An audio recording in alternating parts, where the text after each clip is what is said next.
میں نے تو اس نے دیکھا کہ ہم نے اتنے تھوڑے سے ٹائم میں بلمپت بھی اس کا برابر کا حصہ بھی اور درد کا حصہ بھی ساری چیزیں پیش کرنے کی کوشش کی اور اس سے ایک خیال کا آئٹم بنتا ہے. میں نے تو بندش بھی آئی, راگ بھی آیا, تال بھی آئی اور سر کا کام بھی. اور میں نے تو خان صاحب داد بھی دل میں دی کہ ڈسٹرب نہ ہو جائیں. میں نے تو پہلے عرض کیا تھا اور سب رکھی دل والے جو لوگ ہیں وہ دل سے ڈال دیتے ہیں, جو زیادہ شور مچاتے ہیں وہ دل سے ڈال دیتے ہیں. آپ نے بہت صحیح کام کیا. دل میں جو جذبات رکھتے ہیں وہ لوگ دل میں وہی اچھی ہوتی ہے اور ان کے ایکسپریشن چہرے پہ آ جاتے ہیں. جیسے آپ کے چہرے پہ وہ ایک محسوس ہونے کی خوشی آ رہی تھی آنکھوں میں اور چہرے پہ, وہ ہم دیکھ کے ہم اسی کو لے کے ہم اور جوش میں اور مزے میں گا رہے تھے. یہ صحیح سننے والے کی اور سمجھدار کی نشانی ہے. اگر یہ آپ کا یہ جو گانے کا انداز ہے دونوں بھائی استاد نزاکت علی خان صاحب, آپ استاد سلامت علی خان صاحب, آپ جو مل کر جو دونوں گاتے ہیں, یہ جو آپ کا جو کمبینیشن بنتا ہے اس کو کیا کہہ سکتے ہیں؟ کورس کہہ سکتے ہیں, دو گانے کا انداز کہہ سکتے ہیں, یا یہ کہ آپ نے کیا یہ کچھ پہلے سے ترتیب دیا ہوا ہے یا کیا بنایا ہے؟ اس طرح سے یہ ایک محبت کا انداز ہے, یہ کہہ سکتے ہیں. یہ ایک تو ہماری خاندانی روایت چلی آ رہی کہ دو بھائی ہمیشہ اکٹھے گاتے تھے. ہاں, میں جیسے چاند کا سورج کا ہمارے بزرگ ہوئے ہیں, ان سے لے کے اب تک ہمارے تک. اچھا, اس کے بعد ہمارے آگے چھوٹے بھائی گا رہے ہیں وہاں تک. والد ہمارے ولایت علی خان صاحب, تو احمد علی خان صاحب, نزاکت علی ہم ہیں, ہمارے والد ولایت علی خان, احمد علی خان صاحب, آگے میاں کریم بخش بابا عنایت خان, میاں بخش بابا میاں خیر دین, ایسے چلا جاتا ہے چاند خان سورج خان تک. ایک تو ہماری خاندانی روایت ہے کہ دو آدمی اکٹھے گاتے چلے آئے, اور یہ اللہ کی مہربانی ہے کہ اب تک ہمارے تک اور ہمارے بھائیوں تک, اور ہم کوشش کریں گے اور ہماری دعا ہے اور ہماری ایک وش ہے یہ کہ ہمارے بچے بھی ایسے گائیں. آپ کا یہ جو گانے کا انداز ہے, کیا آپ سمجھتے ہیں کہ استاد خان صاحب چاند خان سورج خان اس زمانے سے تو بہت بدل گیا ہے, کیونکہ وہ لوگ بیسیکلی دھرپد کے سنگر تھے جو شروع کی جاتی ہے الاپ اور دھرپد. اب چونکہ زمانہ بدل گیا, کافی خیال کا زمانہ آ گیا, تو ہم لوگ اب خیال گاتے ہیں. وہ گائکی تو نہیں ہے کہ وہ جو لوگ گاتے تھے, لیکن اس گائکی کا اثر اس میں ضرور موجود ہے. ہمارے خیال گانے میں بھی دھرپد کا رنگ آتا ہے, لے کاری میں سر لگانے کا جو ہمارا انداز ہے اس میں الاپ کا رنگ آتا ہے.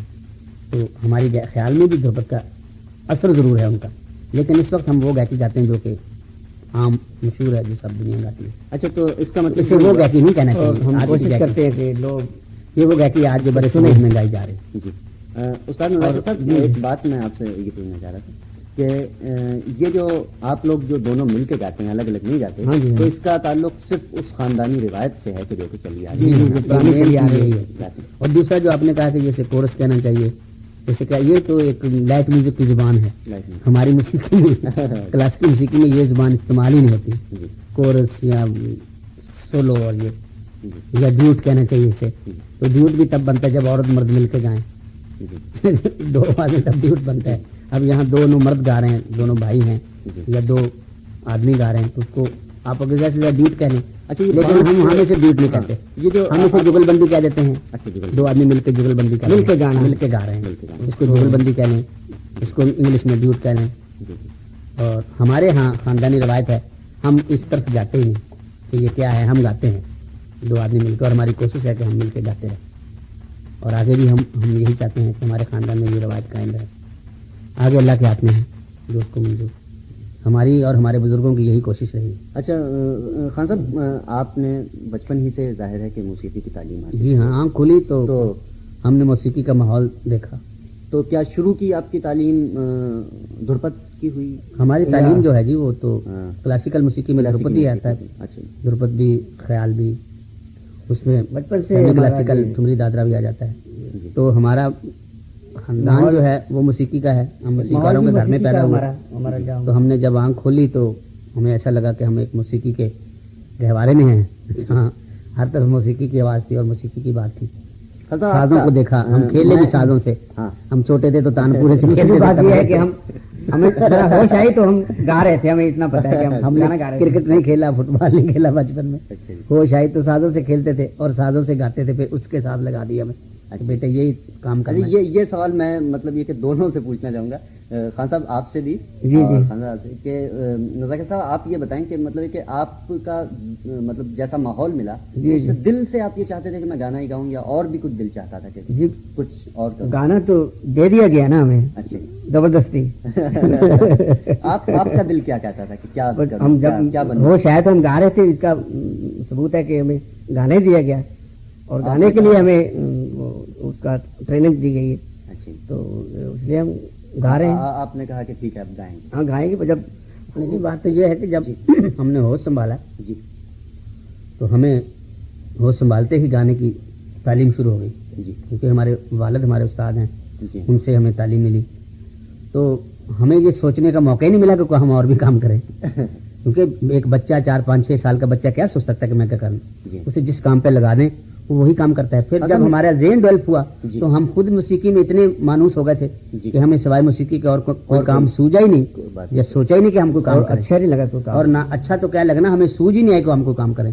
ہم موسیقی سے اتنے مانوس ہو گئے، ہمارے خون میں رچ بس گئی موسیقی۔ تو اس میں اب آپ خود ہی سوچیں کہ کیا سوچ سکتا ہے۔ حضرت ایک بات بتائیں، ہمارا اوڑھنا بچھونا جو ہے وہ موسیقی، جی ہاں اب جب ہم خود گاتے تھے تب موسیقی ہوتی تھی، ہم تو ہمارے والد ریاض کرتے تھے، کبھی کوئی اور ہمارے رشتے داروں میں موسیقاروں کا ایک گھرانہ تھا، تو گانا بجانے ہوتا تو ہم کیا سوچ سکتے کہ ہم ہر وقت یہ گانا چھوڑ کے درزی کا کام کرنے لگ جائیں یا کوئی اور کام کرنے لگ جائیں، یا کوئی کسی ایسا دھندا سیکھ لیں جو اس سے تعلق نہیں رکھتا۔ تو وہ ہمیں گانے کا ماحول تھا، ماحول، اور پھر اتنا بچپن سے لگایا کہ ہماری سمجھ میں سوائے اس کے اور کوئی کام آیا ہی نہیں۔ ہماری روح جو ہے وہ موسیقی کی بن گئی، جی۔ تو موسیقی کی جب روح بن جائے تو پھر اور کوئی کام تو قبول نہیں کرتا۔ اچھا، تو خان صاحب آپ نے مطلب یہ کہ موسیقی کی مطلب باقاعدہ جو تعلیم وہ والد صاحب سے، وہ ہمارے والد صاحب سے، استاد ولایت علی خان شام 84 والے۔ اچھا، اچھا تو ہاں، اس کے ساتھ ایک بات اور بھی واضح ہوگی کہ شام 84 والے جو آپ کے نام کے ساتھ بہت مجھے ہمارے گھرانے کا نام ہے جی، شام 84 ایک قصبہ ہے جس سے خوشیارپور میں، ایسٹ پنجاب میں، تو یہ موسیقی کے تھرو سے بہت مشہور ہوا۔ جی جی۔ تو اسی میں ہمارے بڑے بڑے بزرگ پیدا ہوئے موسیقار، تو اس کو وہ اپنے ساتھ یہ شام 84 والے نام لگاتے رہے، جیسے کہ فلاں دہلوی، فلاں لاہوری، فلاں جی پشاوری، ایسی طرح کے ہوتے ہیں نا نام کے ساتھ، شہر کا نام ہے، تو ہمارے ساتھ وہ شام 84 کا نام ہے ہمارے ساتھ۔ تو وہ اس مراد سے کہ موسیقی کا وہ گھرانہ ہے۔ ایک تو یہ اس وجہ سے کہ آپ اس گاؤں کے رہنے والے، لیکن یہ کہ وہ باقاعدہ وہ اسکول آف میوزک بن گیا، اسکول آف میوزک، اس کا نام لگانا ضروری ہے، وہ بھی ایک ٹپا ہے ہمارے ساتھ کہ ہم مطلب آپ کے گھرانے کے جو شاگرد ہوں گے وہ بھی شام 84 کے شاگرد کہلوائیں گے یا شام 84 والے کہلوا سکتے ہیں، کیونکہ اس گھرانے سے ان کو فیض پہنچا۔ تو ہم تو ہیں ہی وہاں کے، ان کے اولاد میں سے ہیں۔ ہاں صاحب، آپ نے اپنے والد صاحب کے استاد ولایت علی خان صاحب کے علاوہ بھی سیکھا کسی سے؟ جی ایسا سیکھنے کا تو موقع نہیں ملا جی، لیکن گھرانے سے ہمیں اپنے گھرانے سے ملی ہے، ہم گھراندار ہیں۔ گھرانہ اپنے گھرانے کے بزرگ اور کچھ گھرانے میں ہمارے والد صاحب جب مرحوم زندہ تھے تو انہوں نے ہمیں اتنا ہمارے قریب رہے اور ہم ان کے قریب رہے کہ ہمیں کسی دوسرے سے سیکھنے کا موقع نہیں ملا، نہ انہوں نے دیا ہی۔ جی، تو ہم جب ہوش سنبھالی، ہم گویے تھے اس وقت، 7 سال کی میری عمر تھی، بھائی صاحب 9 سال کے تھے جب ہم نے پرفارمنس کیا ہری بلب کے جلسے میں جلندھر میں۔ کس جگہ؟ ہری بلب سنگیت سمیلن ایک ہوتا ہے جلندھر میں، وہاں بڑے بڑے فنکار آتے تھے، تو وہاں ہم نے پرفارمنس کیا اس چھوٹی عمر میں، تو چھوٹی عمر میں تمام ہندوستان میں ہمارا نام ہو گیا۔ تو وہ تو بڑی ایک آپ کے سارے ہندوستان کے وہاں گویے بہت بڑی وہ جمع ہوتے تھے، محفل کو عزت افزائی سمجھتے ہیں۔ تو وہ اس محفل میں جو گاتا تھا آدمی، اس کو بڑا بہت اچھا فنکار مانا جاتا تھا، ایسے ویسے آدمی کو وہاں گانے نہیں کہتے تھے کہ یہ فنکار بن گیا ہے۔ کلاسیکل موسیقی کی اتنی اچھی محفل میرا خیال اس وقت برے صغیر میں نہیں ہوتی تھی، وہ اب بھی ہوتی ہے، لیکن ہمیں بچپن میں اس میں گانے کا موقع ملا اور ہم نے پہلا پرفارمنس بھی پبلک پرفارمنس وہی کیا۔ تو وہ جو محفل تھی اس میں آپ کو کچھ یاد ہوگا کہ کون کون؟ ہم اتنے چھوٹے تھے اس وقت، میں 7 سال کا تھا، بھائی صاحب 9 سال کے تھے، اور تمام ہندوستان کے اس وقت جو بڑے بڑے فنکار تھے وہ سب اچھے طبلہ نواز، اچھے گویے، بڑے بڑے۔ کچھ نام یاد آتے ہیں آپ کو؟ نام تو بہت سے ہیں، لیکن جیسے کہ اس محفل میں استاد عبدالعزیز خان بینکار تھے، وہ تھے پنڈت کرشنا راؤ گوالیر والے، اومکارناتھ، نارائن راؤ ویاس، پٹ وردھن، یہ لوگ ہوتے تھے۔ مسلمانوں میں اس وقت بڑے غلام علی خان اس محفل میں تھے، استاد توکل خان، استاد مہد علی خان صاحب،